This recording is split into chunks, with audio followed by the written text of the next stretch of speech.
Today is Monday, the 27th of October, and it's a good one. We've got a bunch to catch up with from over the weekend. And for the next hour, we're going to run through it together. We're going to be talking news, we're going to be talking product updates, feature releases, and we're going to be talking a bunch of new capabilities too. So if you want to spend the next hour running through it, let's get straight into it. We've got a story from TechCrunch to get us going. And as per usual, it seems like it's going to be from OpenAI. Now, OpenAI reportedly generating new music tooling. We've seen OpenAI put its fingers in the pies of many different areas at the moment, getting into browsing, getting into video. Now it looks like it wants to get in on the music act too. We've seen Sora, one of the generative AI music tools, get a lot of revenue recently, which we'll be covering in a minute, but looks like OpenAI went in on the game, and here is the story. OpenAI is working on a new tool that would generate music based on text and audio prompts, according to a report in the information. Such a tool could be used to add music to existing videos or to add guitar accompaniment to an existing vocal track. Sources say it's not clear when OpenAI plans to launch such a tool or whether it would be available as a standalone product as opposed to integrating with OpenAI's ChatGPT and video app Sora.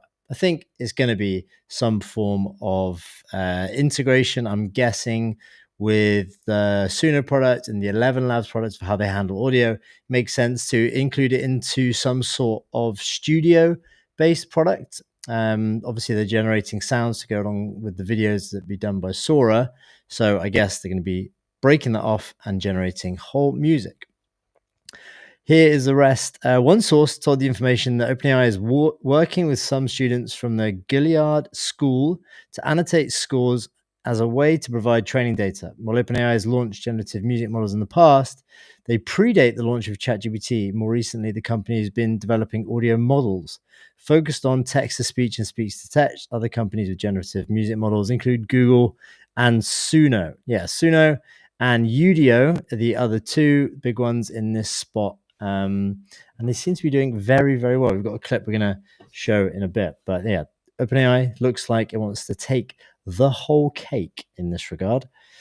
Another article or another post or mention about OpenAI is set to transition there to the second phase of ChatGPT, focusing on advertising and engagement. Now, there was a post coming out that there's going to be more ads coming, and it doesn't really specify what sort of information they're going to be using to run these ads, but you can probably assume it's going to be based on your chat history, probably going to be based on your memories. Don't know if it's going to be opt-in or opt-out exclusively. Historically, ChatGPT and OpenAI have said, okay, you need to explicitly opt out of this situation. That would be interesting to see, but looks like they're going to be entering the Facebook era. Here is some of the OpenAI staff that are from Meta. So I'm guessing a lot of that info or way of working or app knowledge we brought across. It says with a team of Facebook advertisers, execs, and 1 billion users, if OpenAI can increase usage to several hours per day while matching Meta's ad targeting, they could profitably reach a 1 trillion plus valuation. See, here is some of the Meta alumni. You've got head of Facebook, CEO of applications, now, or head of Facebook at Meta is now the CEO of applications at OpenAI. And then you can go down the list and see how they've moved across brand marketing, research and engineering. Co-head of product at Instagram is now head of health products. So we're going to see maybe the Facebookification of OpenAI, and it's likely to bring things like ads, etc., with them. Now, if you're seeing all of these creative tools, these kind of image generation, music generation, video generation, you want to kind of get involved with some of these, then I advise going over to a tool like Let's, where you can create exactly what you love. You can use some of the best image generation models and video generation models over at lets.ai. You can even train a model on your likeness, and then you can insert yourself into some of this media too. Routers, Oreo maker Mondelez, which is the Mondelez, to use generative AI tool to slash marketing costs. Let me just re-say that. Oreo maker Mondelez to use new generative AI tool to slash marketing costs. Sometimes when you do these videos, it's quite hard to warm up the old words. So looks like cutting costs due to AI and new capabilities is going to be fairly potent across the board. And it says AI tool cuts ad production costs. AI tool cuts ad production costs by 30 to 50%, the exec says. It's invested $40 million in a new AI tool. I think it's actually a video generation model. Rivals Kraft, Heinz, Coca-Cola are also using AI for ads. So here's a bit of the story. We don't have to go all the way through it because it's fairly self-explanatory, but the snack maker is using new generative AI tools to cut costs for the production of marketing content by 30 to 50%. The packaged food manufacturer began developing the tool last year with ad company Publicis and IT firm Accenture. Here you go. This explains all of the high Accenture billing. Mondelez expects the tool will be capable of making short TV ads that would be ready to air as soon as next year's holiday season and potentially for the 2027 Super Bowl. That'd be crazy if you saw that ad in the Super Bowl, for sure. The Cadbury chocolate producer has invested more than $40 million in the tool, adding that savings would grow if the tool is able to make more elaborate videos. I wonder if they're just like, if they've made a wrapper that's kind of trained on their own stuff. I wonder if it's just like an internal wrapper, like a product, any of these video tools where you can upload a reference image and use VO3 or Sora under the hood and you can create videos. I wonder if they've created one of them for themselves or it's more sophisticated than that. I guess if they're training their own video model, the 40 million, I'm not sure if that gets you a state-of-the-art video model or whether that's 38 million in Accenture fees, but we'll see. Faced with tariffs and shrinking shopper budgets, Mondelez, like other consumer goods companies, is looking to adopt AI/fees paid to advertising agencies and speed up how long it takes to develop and sell new products. So they're paying the money to Accenture instead. Rivals such as macaroni and cheese maker Kraft Heinz and Coca-Cola have also been trying out AI for ads. Coke in 2024 ran an AI created holiday ad. Through the computer created people in them were ridiculed by some customers for lacking real emotions. Okay, so there's no human. Oh, it says this interesting point. Mondelez is not yet putting human likeness in its AI created content. Interesting, because I guess a lot of people now are using Sora to create exclusively human in content. So do you want to do a cameo with you and your friend? That's going to be two humans in. I wonder if their AI model, whatever they're using under the hood, is actually good enough at creating humans. I guess they would be using one that's good for that, but interesting that they're not doing it yet. Here's an example. It is using content generated by the new tool on social media for its Chips Ahoy cookies.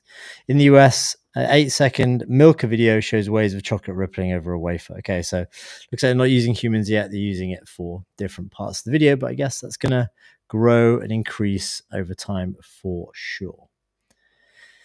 So, stress testing model specs reveals character differences among language models. I think we all kind of knew this already, and it means that different language models have different personalities. This is why I think people get attached to certain models. This was a big takeaway from people who kicked off when GPT-4o was kind of removed and switched out for GPT-5 by default. People weren't happy. They're very attached to their model. And this is a test to kind of prove that. We generated over 300,000 user queries that trade off value-based principles in model specifications. And these scenarios, we observed distinct value prioritization, and behavior patterns in frontier models from Anthropic, OpenAI, Google DeepMind, and XAI. This is from alignment.anthropic.com. Our experiments also uncovered thousands of cases of direct contradictions or imperative ambiguities within the model spec. Okay, so if we wanted to just summarize this article, we're using a Comet browser here. If you haven't used Comet before, I highly, highly recommend it to summarize long articles if you haven't got the time to read all of it exactly. Here's the key findings. Different models and even different versions of the same provider often prioritize value differently when principles clash. For example, Claude models strongly favor ethical responsibility, OpenAI models lean towards efficiency, and Gemini Grok sometimes emphasize emotional depth. That's pretty cool. Many high disagreement scenarios or spec contradictions and ambiguities where models give different answers reveal contradictions or ambiguities in the underlying specifications. For instance, the principle assume best intentions may clash with safety constraints, creating inevitable violations. Refusal patterns in complex or risky scenarios. All models increase their refusal rates, but do so in different ways. Claude is notably more cautious and more likely to explain its refusals. Okay. Some models like Grok 4 are outliers by giving responses others refuse, sometimes crossing safety boundaries, while others like Claude 3.5 Sonnet may over refuse legitimate requests. So, kind of walking that fine line between are we having this conversation in the correct way? Should we not be answering the query? And some have tighter restrictions than others. That makes complete sense. So, in summary, the paper reveals that while language models are guided by principle-based specs, these specs often contain gaps or contradictions, resulting in significant differences in model behavior under stress. The study presents scalable ways to diagnose and address these specification issues in the development of safer, more reliable AI systems. So you can find this at alignment.anthropic.com. So if you're interested in AI models and safety and all that stuff, I'd highly recommend going to that blog, as it's got some very good stuff in there for sure. Okay. Another Anthropic story. Expanding the use of Google Cloud's TPUs and services. So the infrastructure war, or the attempted gain for as many GPUs as possible, in this case TPUs or compute, is probably a better way of putting it, continues, and Anthropic are partnering up with Google Cloud.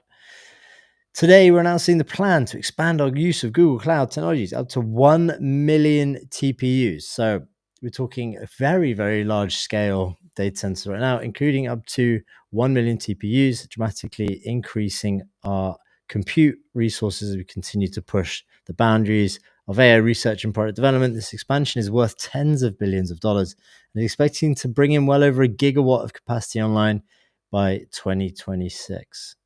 So yeah, Google, this is why I think they're very well placed to catch up in this AI race. We've seen the Gemini models are now exceptionally good. We're expecting Gemini 3 to come very soon too, and we expect that to also be very, very good. And the thing that I think most people forget is Google have all this compute already online. They have these huge data centers, they have all this capacity that now startups like Anthropic need, so they can actually provide them with this infrastructure as they continue to grow. Quote here: Anthropic's choice to significantly expand its usage of TPUs reflects the strong price, performance, and efficiency its teams have seen with TPUs for several years. This is from Thomas Kurian, CEO of Google Cloud. We are continuing to innovate and drive further efficiencies and increase capacity of the TPUs, building on our already mature AI accelerator portfolio, including our 7th generation TPU, Ironwood. So Anthropic's got 300,000 business customers and a number of large accounts. Customers each represent more than 100,000 in run rate revenue, has grown nearly 7x in the past year. So looking to bring on some more capacity as Anthropic continue their tear. And it was like Google, it's a win-win for Google. Gemini usage is up. Google Cloud TPUs and services are up. Looks like they'll be winning on multiple fronts this year for sure.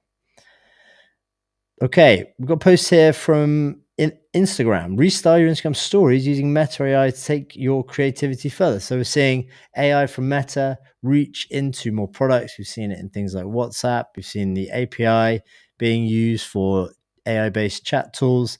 We can now restyle your Instagram stories using Meta AI. This is not something that a lot of people may be paying attention to, but you can see that all these features kind of creep in over time into all the products we use daily. And remember, Meta has got tons of users, so AI will be introduced into everybody's lives in these this way for sure. Whether you simply want to remove an unwanted detail from your story, include a playful element, change the vibe using a whimsical effect, or start a trend with your friends, you can now use it with Meta AI. You can see this example here of it being used. It's just some instructions to restyle them, can remove unwanted items and add some flair. I think some of these features were kind of wrapped up in web-based tools or some kind of standalone mobile app tools where actually just made it quite difficult. And some people would include removing images as a premium feature, but now we're seeing it added in to everybody's apps using something like Meta, where you can remove the people in the background very, very easily. So AI being added to apps all over the place, show off your creativity with preset effects, etc., etc. You've got a guide on how to write great prompts too. Something to consider: subject, lighting, composition, style, all the stuff that we know about if you've been prompting for a while now. And then, yes, a bunch of other features here. So rolling out through Instagram, and you should have it fairly shortly, I think. Okay, another update from Google. New updates and more access to Google Earth AI. Built on decades of remodeling the world, paired with Gemini's advanced reasoning, Earth AI is helping enterprises, cities, and nonprofits from everything from environmental monitoring to disaster response recipes, transforming planetary data into actionable intelligence. So this is Google Earth AI. I think we can actually watch this together. Let me just turn on the sound. I think the overall kind of arching thread here is Google has everything. It's just compiling it in the right way for people to use. Traditionally, the entire geospatial community was used to the era of putting pictures up in front of their monitor and looking at objects and making sense of what they see. Imagine if you could go from looking at pictures on a display screen to just having insights delivered in a tabular format to hundreds of thousands of customers. One of the challenges we have in public health is that it's very difficult to get full fine-grained detail about health of populations. With Earth AI, we can actually start to understand which communities are vulnerable and then how to target interventions at those communities. That's the promise of Earth AI. Time to market has been cut down significantly. So what took years to get to now can potentially be done in months. What would usually take you weeks of processing, you can really do that in a matter of hours. That's just game-changing value.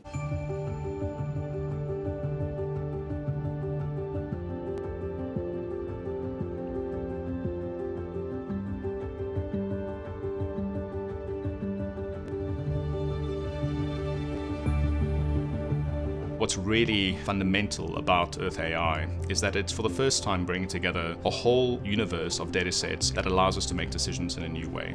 With Google's Earth AI, you can start to now solve multidimensional problems. With Earth AI, now we're able to identify exactly communities or villages that are going to be affected by hazards such as floods or droughts. You can actually see what the forecast level of the river will be in the next couple of days. Hurricanes will always happen, floods will always happen. The key is understanding beforehand what might happen. It's constant because you get the updates every few hours.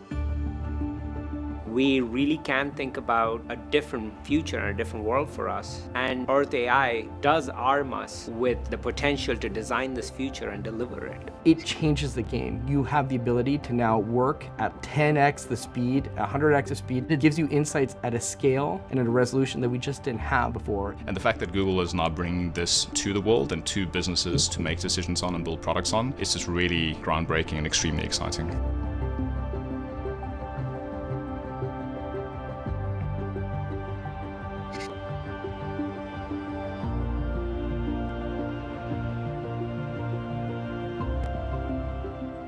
So you basically now have the power of Google Earth with an AI overlay that you can just query for different tasks. So this is going to apply to so many different businesses, products, and capabilities where, yeah, imagine if you could just ask an AI about questions that's or about things that are happening and going on in the world. That's wild. So we saw a couple of examples there to do with disasters, flood forecasting, river floods, wildfires. The recently introduced Earth AI bringing together the geospatial model to tackle the planet's most critical needs. It's built on decades of modeling. So yeah, they've probably got some of the best data here, and you can see some of the geospatial reasoning. So you can see, just turn the volume down. If you just skip through and see some examples, you've got the bar open on the right where you can ask a question. For example, get a list of counties in Florida with population over 200,000. Filter the list to the ones that are predicting to experience hurricane force winds. So it understands the query. It has the data that underpins it. It has control of Google Earth, as in the application, and then it can give you your answer. So the answer was this. The following counties in Florida with population greater than 20,000 expect to experience winds greater than 64 knots from Hurricane Helene. So you're combining a lot of this different data into one place, and that gives you Google Earth AI. So this looks like an absolutely insane product, finding algae blooms within Google Earth imagery. Wonder if you can do things like illegal logging operations in the Amazon, maybe. But yeah, insane. This is Google Earth AI. I think you can, there's a dedicated website for it too, if you wanted to check it out. But yeah, looks insane. Shout out to Google. They seem to just keep winning today. Okay, next story. Let me just change my tab over. Okay, more on AI music from Ethan Mollick, advised following him on X, professor at Wharton studying AI. It looks like AI music is following the same path as AI text. It appears to have passed the Turing test. People are only 50-50 in identifying older Suno versus human songs, but 60-40 when two songs are the same genre. Number two, same fast development, new models are getting better quickly. So you can see you've got these AI models up here, Suno V, and then you've got Suno 3.5. They start all the way down here. They've got an ELO rating of how good they are. And now humans cannot really tell the difference between an AI generated one and a human generated one. Therefore, passing the Turing test. Looks like these are an outtake from this paper, Echoes of Humanity, exploring the perceived humanness of AI music. And here's the graphs too. Benchmarking music generation models and metrics via human preference studies. Okay, so he goes on to say it takes much less time to create a song in Suno V5 than to listen to a song. Given the results, people can't tell the difference and may prefer AI music that isn't tested in the paper. It suggests a big change coming to the music consumption and soon video. Yep, I agree. Fair points here. I guess deleted tweet. I can't see that, but yeah, interesting paper. We've got more, I think, on Suno. Let me just bring this one up too, because it's probably a good time. This one here. So this is from Barely AI. Suno is in talks to raise $100 million at a $2 billion valuation, which is a reminder that one of the best reaction videos this year is Joe Rogan reacting to Rick Beato reacting to the creation of a song is under 5 minutes using the AI music tool. Let's watch this one. You watch this guy put in the prompts, make this song, and then you listen to the song and you're like, right. Create a square avatar of a fictitious female alternative / indie singer and a name for her. Wow, Sadie Winters. Sadie Winters, okay. Just gonna create the song lyrics. Look at that. Wait, dude. how many seconds was that? That was like about 4 seconds. Look at that. That's got a bridge. And then hit create. Let's listen. This is the world premiere. I was paper, you were scissors, cut me out. She's a good singer. Good singer. How crazy is that? I mean, it's you watch this guy put in the... That's crazy. It's so good.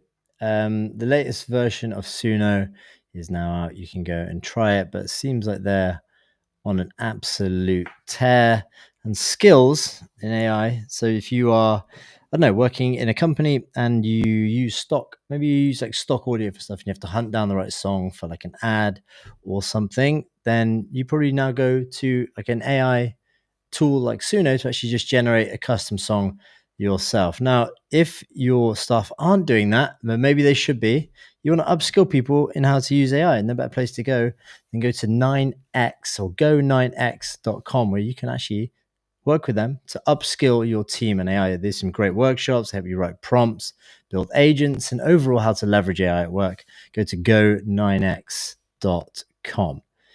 Okay, another post. Companies that have adopted AI aren't hiring fewer senior employees, but they have cut back on hiring junior ones. Okay, so junior employees, this is at AI adopting firms, and this is at non-AI adopting firms. Junior employees have gone down. They're not hiring juniors anymore. So maybe it looks like AI is actually just replacing junior level work.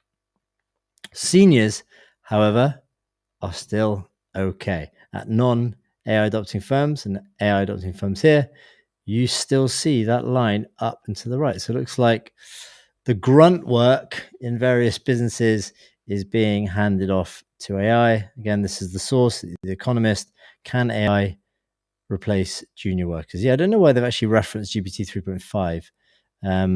Maybe that's a boomer model, month after GPT 3.5 release, or maybe it's just a point in time reference. Obviously, the models have got way better than that now. But yeah, senior employees look to be okay for now indeed. And then junior employees, it's a rough time. So if you're coming out of university, it might be a bit rough. Okay, we're going to get onto tools now. Tools, products, news, and updates. Introducing Mistral AI Studio. They've just released a production AI Pro platform. So they've got agents. So we've seen a lot of vibe coding studios, AI web development platforms, full stack app development platforms. They've gone to the other way on this one, introducing Mistral AI Studio to build agents. Say many prototypes, few systems in production. This is the post. Enterprise AI teams have built dozens of prototypes, copilots, chat interfaces, summarization tools, internal Q&A. The models are capable, the use cases are clear, and the business appetite is there. What's missing is a reliable path to production and a robust system to support much of it. Teams are blocked out not by model performance, but from the inability to track how outputs change across model or prompt versions, reproduce results or explain regressions, monitor real usage, run evaluations, fine-tune, deploy governed workflows that satisfy security, compliance, and privacy constraints. Okay, so basically they're trying to build a production-grade agent platform, or they have built it, and this is their product, the production AI platform. Got registry, runtime, observability, training stack, inference stack, infrastructure, and execution. And we can actually look at it. I think I've got it open. Let me just dive into it. I think I had it open. 1 second.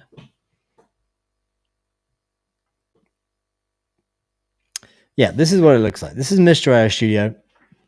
You can use Frontier AI in your app. You've got a playground. We've got some observability here. We've got Explorer. That's invite only. You can do evaluations. You've got data sets. You've got judges. You've got fine-tune models. I think you can fine-tune a model in here too. You can upload a data set. Completion. There you go. You can choose models from Mistral 2. And then you have a playground. You can create an agent here by giving it some instructions. Then you have a list of agents. You can do batches. But yeah, it looks like Mistral actually wanting to get into the full agent game. I wonder how it compares to maybe like a more open source agent kit, like an agno.com, for instance. I wonder how that stacks up. But yeah, this is good to see from Mistral. Good to see people getting into building more production grade agents to have them implemented at work. This is really cool to see. Another product update, Meta AI seem to be gearing up to bridge the feature gap with Frontier AI Labs in one shot. Numerous new labels are emerging in the revamped UI. Many of these features are planned to work with Llama 4, but were abandoned. Meta super intelligence incoming. If we open up this pic, we can see we've got something which actually quite used to seeing now in things like ChatGPT and Anthropic. We've got a query bar, then we've got reasoning, canvas connections, think hard, research, search, Storybook, everyone's copying off each other. There's a new unified standard of how you build these applications, and looks like Meta are going to be no different. But yeah, it's going to be coming here. This is from Testing Catalog, and we can expect these to be released soon. SimilarWeb shares the data that shows top AI tools adoption rate by the X community. High chance this overall trend will continue next year, potentially with new players entering the chart. So here is the adoption rate. We have ChatGPT on an absolute rampage at the top, although this latest period has taken a little bit of a hit compared to Gemini. Maybe they've stolen some users. We've got DeepSeek, who went parabolic January, end of last or start of this year, end of last year, and then have kind of trickled off a bit, whereas Gemini are on an absolute tear. The new models are incredible. I think Gemini 3 is going to continue this. Maybe they can close the gap between ChatGPT and Gemini. And then Claude is still down here. I don't know why. I would think that would have been a bit higher. And Perplexity too seem to be doing very well too. That's it. SimilarWeb. You can go and check it out if you want. Here's the original post: adoption rate of Gen AI tools by X users over time, measured by shared audience. Yeah, 5% decrease in shared audience from August to September from there.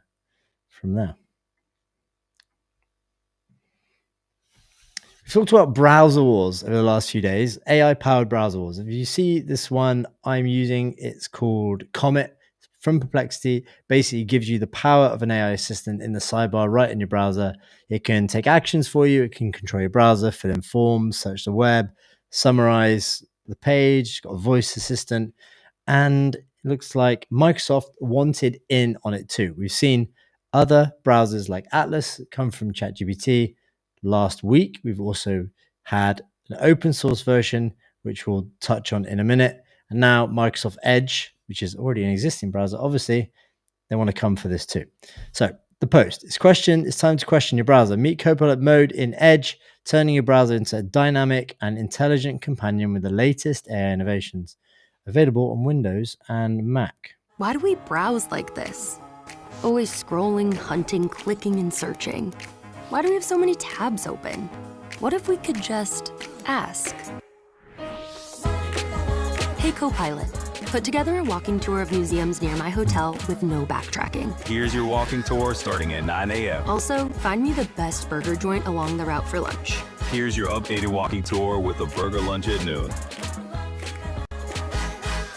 Hey Copilot, I don't know what all of this means. Which TV is best for watching sports in a room with lots of sunlight? Absolutely. For bright rooms and sports, the Samsung OLED S95F is a strong pick. Adjust all these recipes for 7 guests and combine them into one cooking schedule.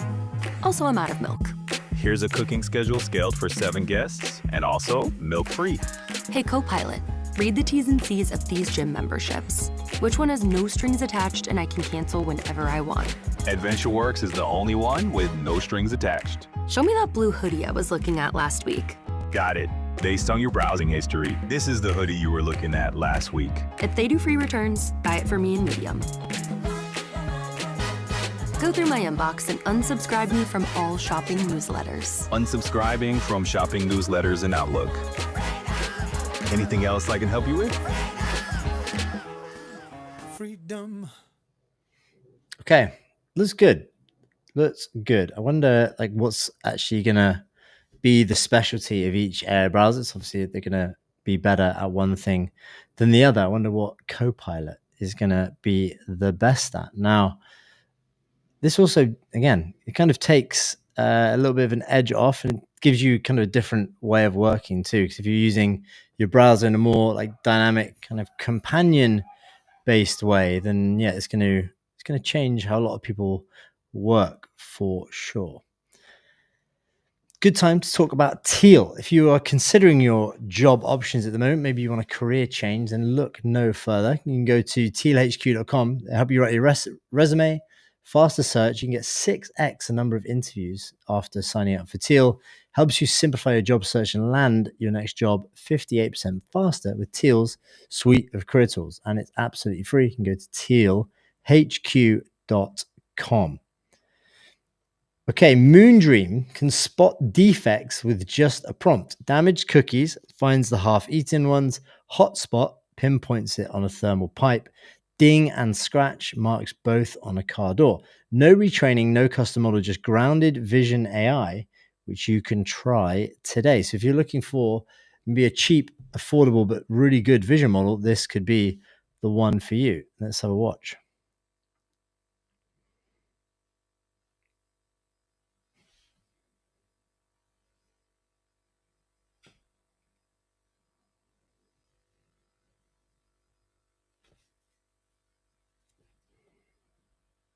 You can almost get it to like watch your webcam for you. If you're doing like this last example, if you're running like a logistics company or a car rental company, maybe you can take that video, your video around the car when someone gives it back, and then upload it to this model, and it can just check for damage for you and just log it. That'd be pretty awesome. Apparently, this is quite cheap too. This is Moondream, a tiny vision model that runs everywhere and kicks ass.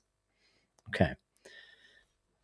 Here's a crazy prediction, I thought, on AI and robotics by Isaac Asimov. Now, he's kind of highlighted a bit for us, a post by Lucas Ziegler. There are 100 contacts between a man and his work at every stage of the game, and the contact itself is pleasurable and repays a man for the work he puts into his creation more than anything else could. Your robot would take that all away. So it goes, so does a typewriter, so does a printing press. Do you propose to return to the hand illumination of manuscripts? Typewriters and printing presses take away some, but your robot would deprive us all. Your robot takes over the galleys. Soon it or other robots would take over the original writing, the searching of the sources, the checking and cross-checking of passages, perhaps even the deduction of conclusions. What would that leave the scholar? One thing only, the barren decisions concerning what orders to give the robot next. Sounds pretty accurate. Yeah, very, very accurate indeed. That's from 1957, a prediction on AI and robotics by Isaac Asimov. One to think about, especially that last paragraph there for sure.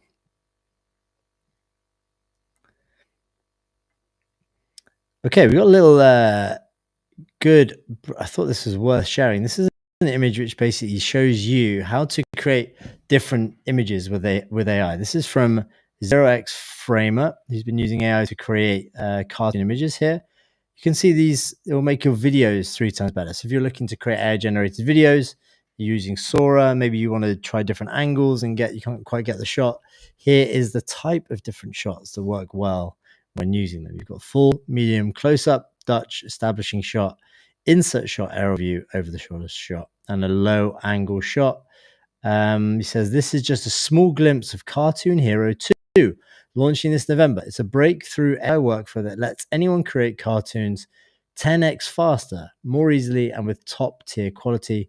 You'll learn Sora 2, Grok, and C-Dance with video models at a pro level. You can generate multi-shots, write multi-shot prompts, create mind-blowing dialogue scenes, continuous cartoon, think like a movie director, create an AI theme song.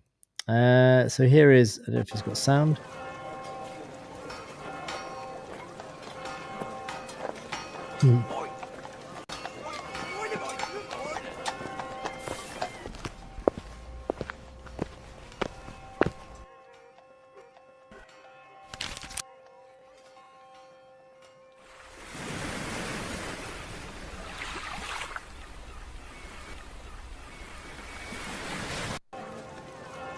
Okay. Looks like a pretty good cartoon to me. It looks like he knows what he's talking about. So you give him a follow if you want to learn how to create AI cartoons. 0x Framer on X. Post here from Javi. Javi works at Magnific AI, which is acquired by FreePic. This post says, professional photographers don't know they can improve their work with advanced AI upscaling. I tested on my own old Nikon photos from Tokyo 2014, and the results blew my mind. So super quick. tutorial. So you can see you've got the magnific tool up here. He's uploaded a photo from his trip, and now he's going to upscale it.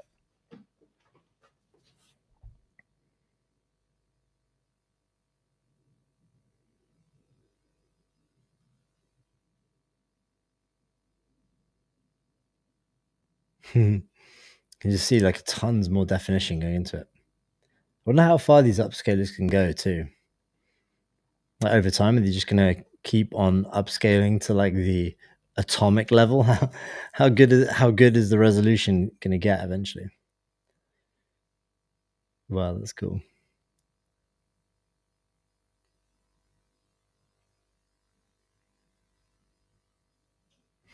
Yeah, give it a try. You can actually go to Magnifique. You can go Precision Mode, V2, Sublime, 6x. Usually 4x is okay, but this one looked better.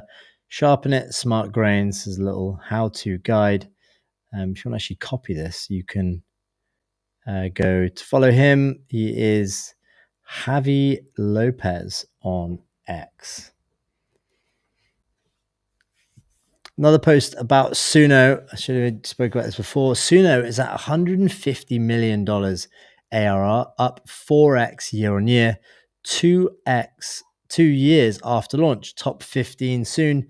So this is a list from DD of the top 15 most valued private AI companies, the latest public revenue and growth. OpenAI, XAI, Anthropic, Databricks, Figure AI, SSI, Cursor, Scale, Perplexity, Mistral, Thinking Labs, Cognition, Sierra, Mercor, and then Midjourney. So you can see how much their revenue multiples are. Again, the red is kind of like no revenue. XAI revenue multiple is minus 1,000x based on Rumor's latest round. Annual revenue is at 200 million. Latest valuation is at 200 billion. Top of the table, OpenAI. Latest valuation 500 billion. Revenues of 12 billion. Cursor in there. SSI, they're just doing the straight shot super intelligence, so I don't think we're going to see any revenue from that for a long time. But yeah, it looks like Suno at 150 million ARR, which will put them above a lot of these too. It looks like they will be entering the top 15 very soon. So shout out to the Suno team for sure. Always talk about new capabilities with AI, and in this case, it is a high fidelity simulation ready 3D asset generator from a single image. Bit of a mouthful, but you take an image and you can turn it into a 3D asset basically, and then you can put it into a game or put it into a simulation or 3D print it, all this good stuff. This is Seed 3D 1.0. This is research scientist at Seed. Okay. It's from a company called Seed, a foundation model that generates high fidelity simulation ready 3D assets directly from a single image. Key capabilities: high fidelity assets, generates assets with accurate geometry, well-aligned textures, and physically based materials. So what was previously happening before this was you could create these sort of images, but they wouldn't really be accurate from a geometry or texture perspective. So when you put it into like a Blender or another rigging tool, it just wouldn't really line up. It wouldn't work. It wasn't good enough. Now it looks like they may have fixed this. Direct integration, assets integrate into physics engines with minimal configuration, enabling deployment in robotic manipulation and simulation training. Scalable generation, beyond individual objects, scales to complete scene generation by assembling objects into coherent environments. Seed 3 1.0 provides a foundation for advancing physics-based world simulators. Okay, so world simulation engines are going to be the future. Well, they are incoming, whereas you can simulate entire environments, and for that you need accurate objects, and looks like this model provides the best objects from a geometry perspective. I don't know if they've got some sound. Let's watch the video together, as this seems like a fairly important model for sure.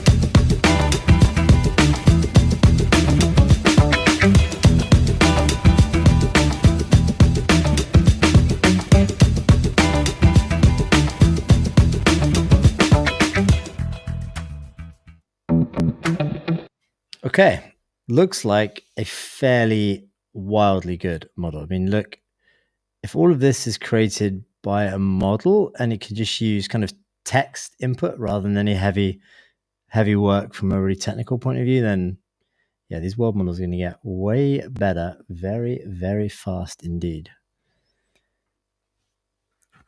We talk about browsers. We talk about the browser wars coming. We've got Comet. We've got Edge now. We've got Perplexity. We've got Atlas, sorry, and Dia. Now there's an open source version. We've got Browser OS. It's an open source, privacy first alternative to ChatGPT, Atlas, and Perplexity Comet. No vendor lock-in, using any LLM or search engine. AI agents run locally, no tracking you for ads or data collection. Available for Mac, Windows, and Linux. Much needed, I think. There was a lot going around about how much data is going to be collected by these AI browsers. Quite vulnerable to things like prompt injection attacks, and there's always going to be an open source version of every good product or feature. And this is Browser OS. Wondered what's the most used app on your computer? It's not Slack, not Microsoft Office. It's your browser. But you don't just browse anymore. This is where work happens. Tabs become to-do lists. You're copy-pasting between sites, sending emails, losing track in the chaos. 1 billion knowledge workers waste 3 hours a day on busy browser work. Meet Browser OS, an open-source browser reimagining the browser as an operating system, where humans and AI agents work together.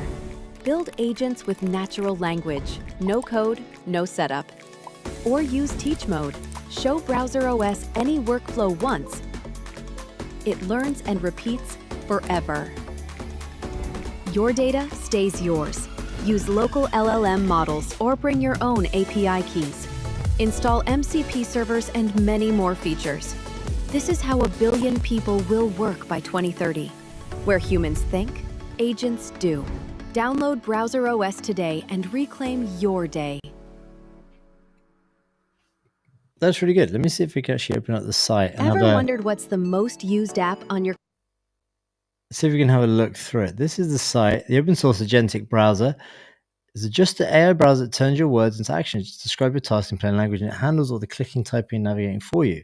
A privacy-first alternative to Chrome, reimagined for the AI era. This video isn't loading. It's not a good start. Make your life easier with Browser OS. Build agents with natural language.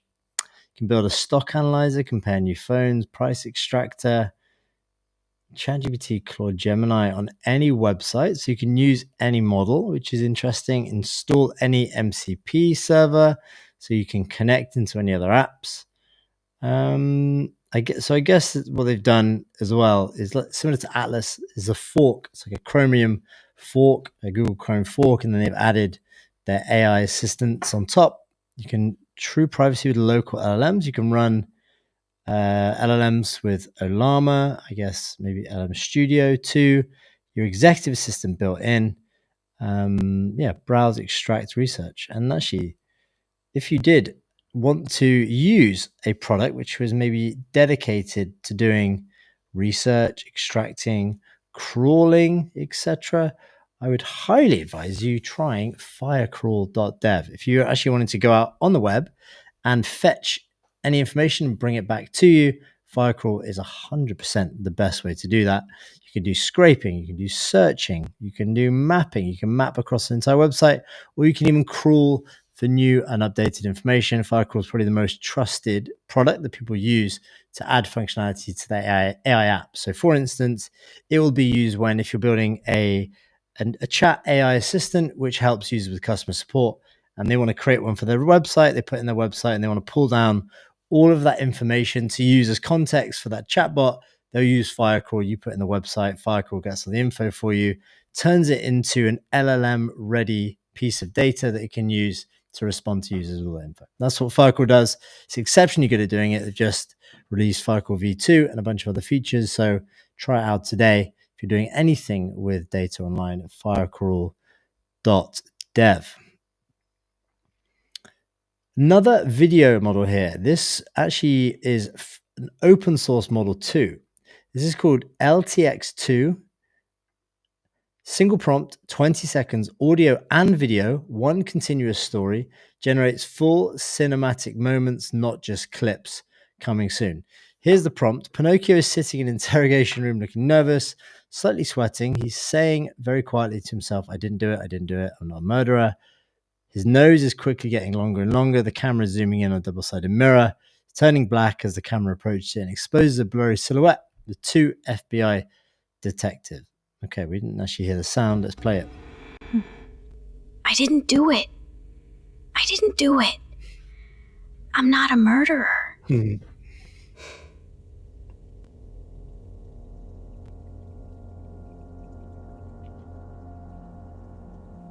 I'm telling you, I have a feeling something is off with this kid. Okay, yeah, that's pretty cool.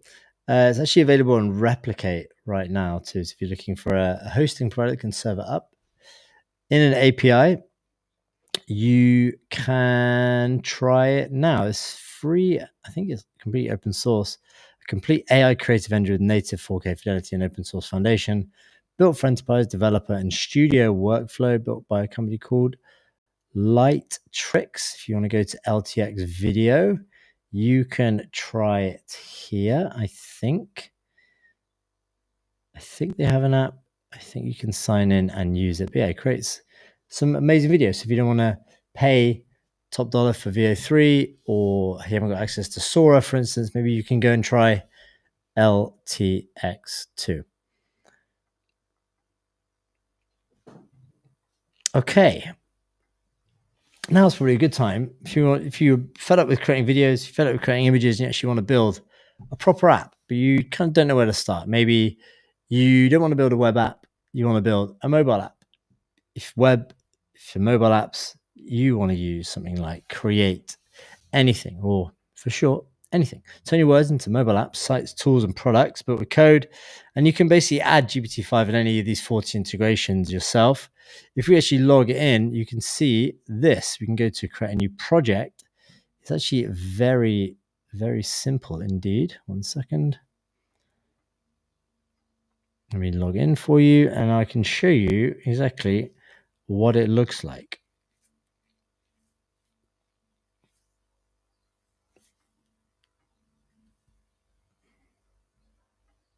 Okay, here we go. Got a new project. This is what you're going to see. It's going to be a box that you're fairly used to seeing. And you can upload a thing like an image for a reference. Maybe you've got a screenshot of an app you like. You can choose thinking, discussion, faster, or max mode. By default, you're going to be using Sonnet 4.5, I think. And if you did want to add an integration, it's as simple as this. This is what I really like about tools now. Before, or maybe even months or up to a year ago, you'd have to kind of describe in depth what the integration did. You'd have to maybe upload some docs, link to the API docs or how to use it. And then it would kind of make the integration for you.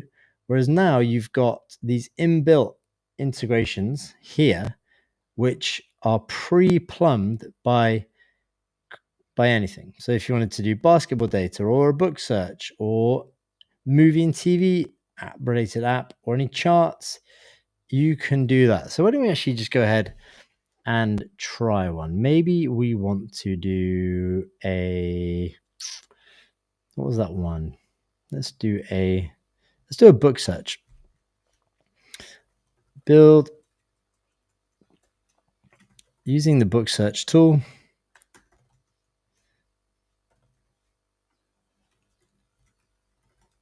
Let's build a book exploration app that will help people find more books that they like, based off of ones. I don't know why I'm not dictating this with Whisperflow, by the way.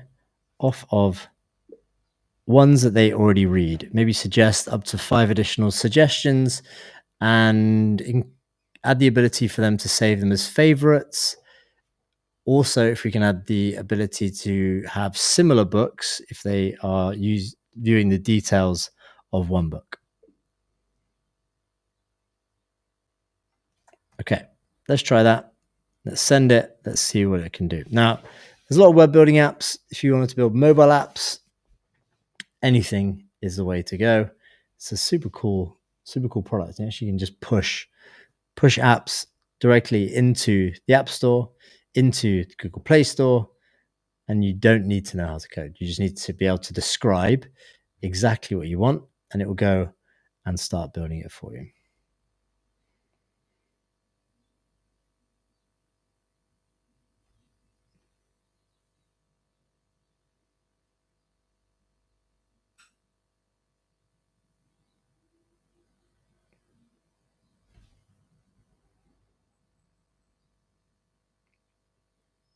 I wonder if it's actually doing a mobile app here. Let me just go, and we will check. I'm just going to check on another page.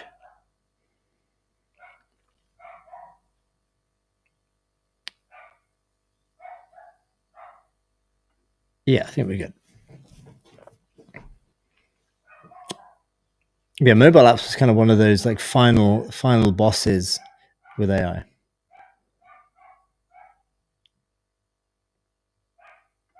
We'll just leave it to build a second.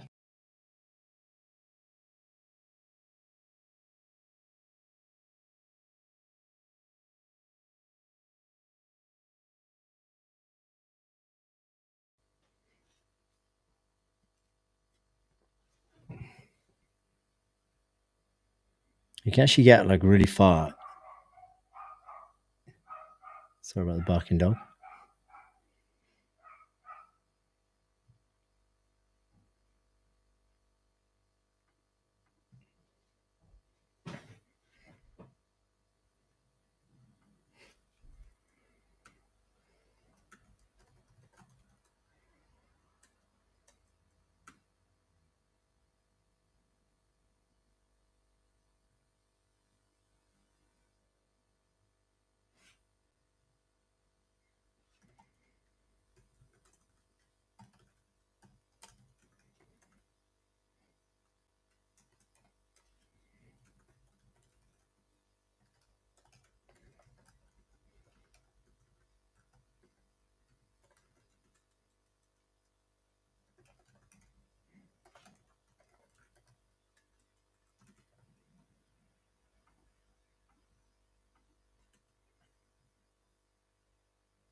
I always feel that there may be an opportunity to use Suno to maybe create some lift music, some background music that can just play while you're building these things. I wonder if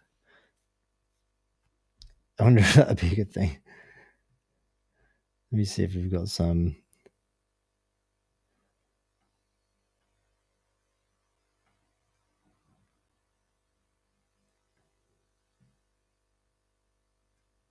Okay, so we've got the file, we've got the database, we've got the page, we've got another page, flowing words onto the page, thinking deeply. I think we're almost done. We've got 2 minutes left. We can see if we can get an app on screen before then.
Okay, are we going to get something on screen fairly soon?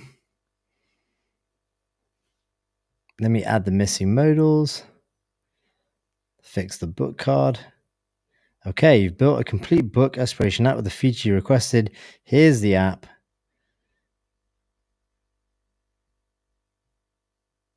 Discover your next great read. Okay, let's go with, let's see if this works. Okay.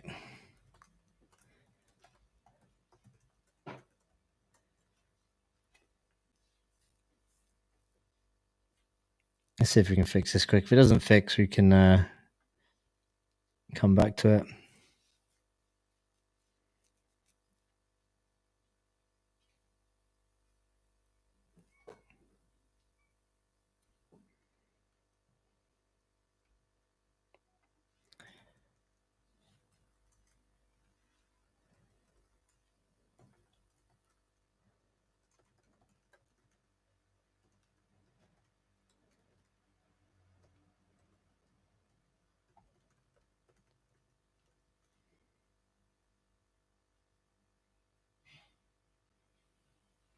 Okay, let's give it another try.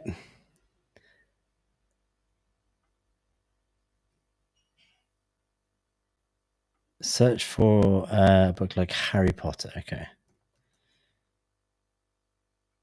Okay, it looks like it's failing to fetch somehow, and you might have actually run out of time. But what we'll do, we can come back to it. We'll do a full tutorial on this another time. Maybe we'll leave it a bit more time so we can work out these kinks. But if you actually want to give it a shot to try and build your own mobile app, then you can go to createanything.com. I'm sure if you had longer than 9 minutes to build something out, we'd get there indeed. But yeah, hope you enjoyed this, and I'll catch you at the same time tomorrow, 2 p.m. CET.